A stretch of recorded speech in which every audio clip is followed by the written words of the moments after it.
ওম নমস্তে বন্ধুরা, কেমন আছেন সবাই? আশা করি সকলে ভালো আছেন। সংস্কৃত উচ্চারণ পদ্ধতি প্লেলিস্টের অন্তর্গত আরেকটি ভিডিও নিয়ে আমি প্রস্তুত হয়েছি আপনাদের সম্মুখে। তো আজকের ভিডিওতে আমরা চর্চা করব হচ্ছে দুইটি ন, দন্তন্য এবং মূর্ধন্য, এই দুইটি বর্ণের শুদ্ধ উচ্চারণ কিভাবে সহজেই জানতে পারি এবং উচ্চারণ করতে পারি।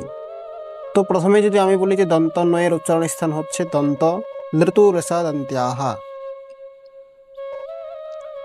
অর্থাৎ যদি সাধারণভাবে বোঝাতে চাই তাহলে ত থ দ ধ এই যে বর্ণগুলা যেখান থেকে উচ্চারণ হচ্ছে, কোনগুলা? না, ত থ দ ধ।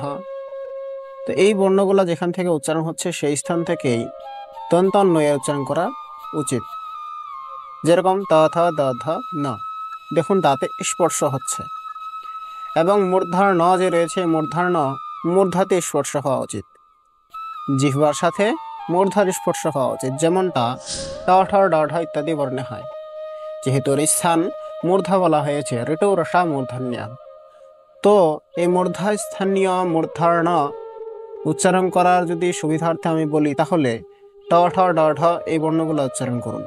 ট ঠ ড ঢ, দেখুন উচ্চারণ করার সময় জিহ্বা মূর্ধা স্থানে স্পর্শ হচ্ছে।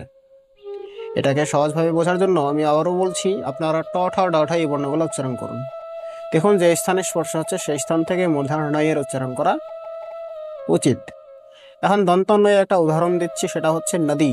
নদী, দেখুন এখানে যে নয়ের উচ্চারণ করছি এটা দন্তন্বয়ের উচ্চারণ করছি, নদী।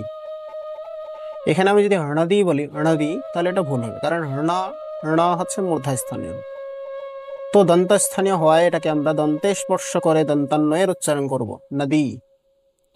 এখন আমি যদি মূর্ধন্যয়ের উচ্চারণ কথা, একটা শব্দের কথা বলি, তাহলে সেটা হচ্ছে বাণী।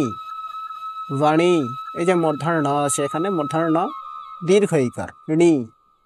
এখানে যদি আমি দন্তান নয়ের উচ্চারণ করি তাহলে অশুদ্ধ হবে। যদি আমি বলি নি, বাণী, বাণী, ভুল হবে, কারণ এটা আছে বাণী, বাণী।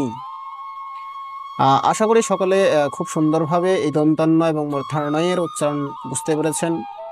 দেখা হচ্ছে পরের কোনো ভিডিওতে। সবাই ভালো থাকবেন এবং আমাদের চ্যানেলটি অবশ্যই সাবস্ক্রাইব করে দিবেন আরও এরকম গুরুত্বপূর্ণ ভিডিও পেতে।